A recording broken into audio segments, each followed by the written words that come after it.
Bueno, y seguimos aquí en Vladimir a la Una con José González, periodista, analista político, hombre de la finanza, bueno, experto en temas de conflictos, por ejemplo, como el que se vivió en Colombia también. Te tocó cubrir mucho el proceso de pacificación en Colombia y la lucha armada En Perú. en Perú también, Sí. con el Sendero Luminoso. En fin, tienes una gran Exactamente. experiencia sobre todas estas vivencias en América Latina. Pero volvamos a la economía, porque la economía es el centro, en el caso de Venezuela, José, de nuestras preocupaciones. Y creo que el caso de Venezuela es un caso que también preocupa al resto de América Latina, porque Sí. bueno, obviamente somos un país que tiene una economía con un gran peso pues, en lo energético, y bueno, la situación de los precios del petróleo nos impacta. Sí. Tenemos convenios de cooperación con otros países, en fin, todo lo que pasa en Venezuela afecta, obviamente, Sí. somos parte del Mercosur. El problema es cómo abordar la solución del problema desde la situación económica, desde la práctica, desde el criterio pragmático o desde el criterio ideológico. Y cada abordaje tiene sus consecuencias. Sí. En términos económicos, Vladimir, yo creo que en América Latina hemos aprendido en los últimos 30 años, en la profunda transformación de las estructuras económicas y sociales latinoamericanas. La incorporación de las mayorías a la vida ciudadana y política es un aporte importante de aquellos gobiernos de izquierda que cambiaron el perfil político latinoamericano. Pero lo que queda muy claro es que la gente demanda pragmatismo en lo económico y sensibilidad en lo social. Y la economía requiere pragmatismo. El gran problema en Venezuela y lo que llama más la atención desde los Estados Unidos, especialmente por la deuda venezolana que está en manos de una cantidad de inversionistas individuales e institucionales, es las distorsiones económicas que hoy día tiene Venezuela, la recesión que vive Venezuela, que no tiene parangón en la historia latinoamericana reciente. Entre la contracción del año pasado, la de este año y probablemente la del próximo año, el PBI venezolano se puede contraer en 24%. Eso es una contracción gigantesca desde cualquier perspectiva. ¿Qué pasa en un país donde la situación es de esas características? ¿Qué otras experiencias hemos tenido? ¿De dónde ha derivado eso? Básicamente un empobrecimiento creciente, porque al no haber crecimiento y al no haber consumo hay una reducción de la actividad económica, una dependencia muy grande del Estado en una América Latina que es totalmente distinta, de cara a una globalización y una influencia del sector privado importante.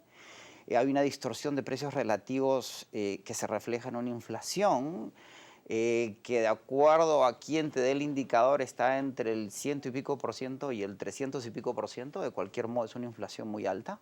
Claro. Una diferencia entre los El tipos consuelo de es que no cambio. estamos a los niveles de la inflación en Perú, que tú conociste. Sí, pero en el siglo XXI una inflación del 300% puede sentirse tan mal como una inflación del 3000% hace 25 años.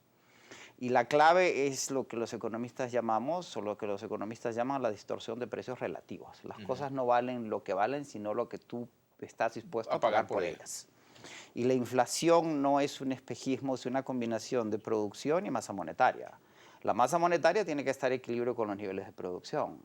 Cuando hay inflación es que hay más dinero que viene en una economía. Y eventualmente hay que realinear la diferencia de los precios reales con los precios relativos. Que todo proceso de ajuste hiperinflacionario en América Latina pasó por un ajuste que desafortunadamente el ajuste per se tiene que ser ortodoxo. Y Eso no cuando hablamos de implica... ortodoxo hablamos de que tiene que ser doloroso. Sí, claro. Y tiene que ser súbito. Eso es como bajar una fiebre. Yo me acuerdo de niño, tuve una fiebre muy, muy alta y el doctor le dijo a mi mamá, tiene que meter al niño en una tina con hielo, porque lo urgente es bajarle la fiebre. Y después lidiamos con las causas de la fiebre. El ajuste tiene que ser de choque, porque no hay otra forma de nivelar los precios. Tiene que tener lo que se llama un overshoot. Si tú tienes que devaluar X%, vas a generar una inflación de Y%. Entonces tienes que evaluar X más Y para que el ajuste te dé margen de maniobra para tomar los siguientes pasos. Ahora fíjate, José, pasa como con la salud. Tienes que hacerte tal tratamiento y ese tratamiento puede implicar la amputación de un miembro, puede implicar cualquier otra medida radical, ¿verdad? ¿Qué pasa, por ejemplo, cuando los países se niegan a hacer ese ajuste? ¿Qué puede pasar si Venezuela, por razones de cualquier consideración en el orden político, en el orden social, en el orden ideológico, decide no hacer ese ajuste, correr la arruga? ¿Hasta dónde puede llegar ese correr la arruga? El deterioro continúa. Y el problema ya no es económico, financiero, político, sino que social, que entonces se revierte la ecuación, se vuelve en político, social, económico, financiero. ¿Cuánto puede tolerar la gente? Veamos Zimbabue, Perú, Argentina, Alemania en sus momentos históricos dados, la gente puede aguantar distorsiones muy grandes, pero esas distorsiones no pueden prolongarse al infinito. Eventualmente viene el momento de ajustar. Y a diferencia del Fondo Monetario de hace 20 años, hoy día el Fondo Monetario entiende que hay que implementar políticas sociales que compensen los costos del ajuste. Y la clave cuando uno ajusta tiene que tener paquetes sociales que protejan a los sectores menos favorecidos de la sociedad en lo que se refiere al ingreso. Y Eso implica subsidiar las personas y no las cosas. Exactamente. Y implica tener subsidios progresivos y enfocados, y no subsidios generalizados y regresivos. El subsidio a la gasolina Aquí es en Venezuela es regresivo. es totalmente regresivo. Claro. No asiste a la persona que toma transporte público, son las personas que tienen muchos automóviles.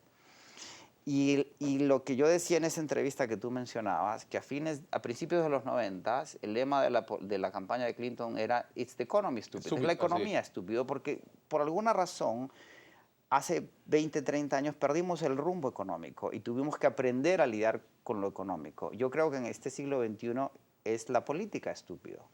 Yo decía en esa entrevista que Venezuela se puede ajustar en 90 días.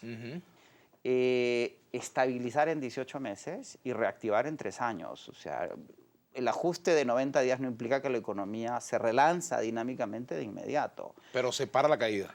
Sí, claro, se sinceran, como se dice, se sinceran las variables económicas. Se hace obvio lo que es evidente en la vida de la gente. ¿Tú has escuchado hablar del concepto de guerra económica, Sí. José?